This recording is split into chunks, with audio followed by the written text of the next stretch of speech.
Today, you know, I see so many movies, and I've seen a lot of bullshit movies out there, man. I'm just Right. today. I'll be happy to just go into a theater and just simply have fun. I'm happy for y'all, man. I want this to be a success for you all out there. I really do. Which is why I want to express my concerns so that we can all be braced for whatever happens. Concerns. All right, let's hear it. Which is why I want to let you know that I am 100% behind this movie being a success. I want it to be a success. I want it to be a success. God damn it, I want it to be a success. Oh, Jesus, I want this to be a success. But there are some things here that have me concerned. And this is more from a business level. This isn't really from my heart. You know, this is not anything personal. It's businessman Korey's concern. This is if I was an executive in Hollywood, this would be business Korey talking right now. All right. I would be at the board meeting saying, well, you know, I'm just concerned about this looking like a recent movie that did not do so well. No, the daughters of Atlas are coming to hunt us. But we come bearing gifts. You know, this has very much a Shazam vibe. And while the first Shazam was big success, which is why you got another one. I'm looking at Shazam 2, Fear of the Gods. I like this one better than the first one, but most people didn't like it as much as I did, and did not perform that well at the box office, and was a decline critically too. But this is, you know, Blue Beetle is giving me very much Shazam vibes, man. Young average guy hero. It's very colorful. Blue Beetle is giving off very comedic vibes. You know, very lighthearted. So, you know, watching this, I'm wondering, since Shazam didn't do so well and this is sort of feeling like this, you know, do you think that will have an effect on how people see this movie? I mean, I don't know. You know, maybe Shazam was an anomaly. I don't know. You know, but there's some other things that went on with that are going on with DC that make me worried about this. But Oz, what do you think? For me, I can't see that only because, you know, when you saw Shazam, when he turned into Zachary Levi, that's all you saw. You saw Zachary Levi. Yeah. You know, either you connect with him or you didn't. Sholo here, great looking kid, love the actor. So when he is Blue Beetle, I'm still seeing him, you know, as opposed to Billy Batten's turning into Zach Levi. You know, that whole thing is different. I'm just seeing him doing all these things. And because I'm seeing that, and he's going through, like you said before, the very formulaic, you know, superhero origin. You know what I mean? What is this on me? What does this do? Oh my God, I'm in space now. Oh, I'm on the flying. You know what I mean? All that stuff is, you know, is there. And what kind of holds it together, like you said again, is the character. Do you like the character? Are you willing to go on a ride with this character? And right now, I'm willing to because I like the character. Again, they're setting up the whole family vibe. You know, of this thing, like they did with Shazam. But again, the origin part of it will work, I think. Yeah. You're gonna have the family involved because everybody, you know, the family is a tribe, so they all have their parts to play. You know, and the family will be the comedic backbone of this whole thing. You know, and hopefully that doesn't get too annoying. Origin stories in general have a tendency to do very well. Shazam, right. Fear of the Gods was not an origin story. It's a sequel. This is an origin story, and so are we? I heard somebody chat. Are we representing not just the Latin culture, but is this Puerto Ricans? Are they Puerto Ricans? Is Jaime Reyes Puerto Rican? Because if that's the thing, then that'll be another thing that's going to draw a lot of people in, man. Yeah, I mean, listen again. This character again, one of those characters who was originally, you know, white. You know, they was able to take him and spin him off and to make him, you know, this character of a Hispanic descent. Yeah. So this is another way to like, okay, cool. Let's take this box off and get him out there. You know what I mean? And he is Mexican, by the way. A lot of people tell me he is Mexican.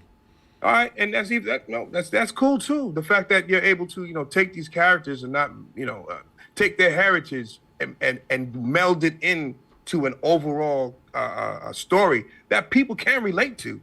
You know, I think it's fantastic. And again, like the person said in the chat, it's an origin story. Everybody wants to see the underdog triumph. And again, if you like the character, you will be willing to go along with this ride.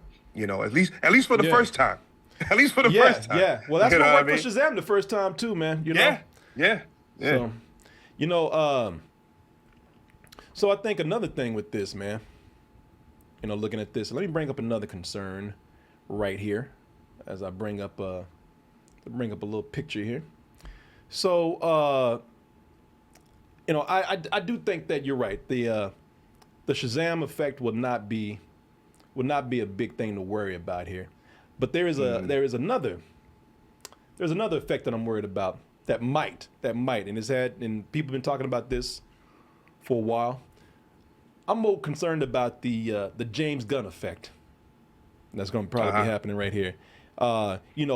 There's been these ripple effects since James Gunn's announcement about his universe. He cleaning the slate. We talked about this before. I think people are anticipating James Gunn coming in and rebooting this because things have been confusing. I think that this is something that could affect the Blue Beetle. Because I think in this last phase, what you have here is you got some stragglers, which is one of them being the Blue Beetle, and then another being this movie right here. So why do you want to stay and fight to save this one? I think the Flash is an exception. That's going to be a huge hit for them, simply because Batman, Michael Keaton Batman is in it, is what we said. But go ahead. No, what are we gonna say? Well, no, I'm thinking Michael Keaton's Batman, sure, but I think this movie, and everybody knows, this is going to reset the entire DCU, right? So everybody's kind of holding off on everything until this movie comes out, because this is going to set the precedent moving forward. And where I think about the Flash, yes, yeah. Sorry, and where I think Blue Beetle may succeed is that hopefully it doesn't put its arm around so hard around the DCEU. You know what I mean? Hopefully they don't try to mention Batman too much or Superman too much. Hopefully they don't mention too many of these extra characters or show anybody. Because the less you are entangled with that other stuff, the better for you the better that movie will be. Yeah. Hopefully can move forward. Because remember, Shazam, they had his hands and arms all up freaking Superman's ass and everything. So that was very drenched in what DCEU was trying to go forward with. Yeah. And now that James Gunn is like, we're going to shut everything down, Shazam, it was too close to that part. I just wish James Gunn would come out and put his arm around this movie. Because if he did, I think, we'd have a better idea of where this can go and how cool or how much we should invest in it. Because right now, I think people are worried about what to invest in when it comes to the DCU. I said this before before the Blue Beetle came out, the trailer that is.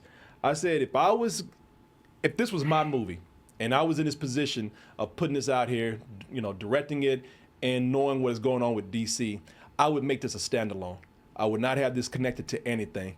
I would try to make this as much of an individualistic movie as I could. And see, that's what worries me about this, because they couldn't help themselves, man. At the end, they still could not help themselves. They still try to connect everything. Bro, it's like Batman stuff. Batman's a fascist.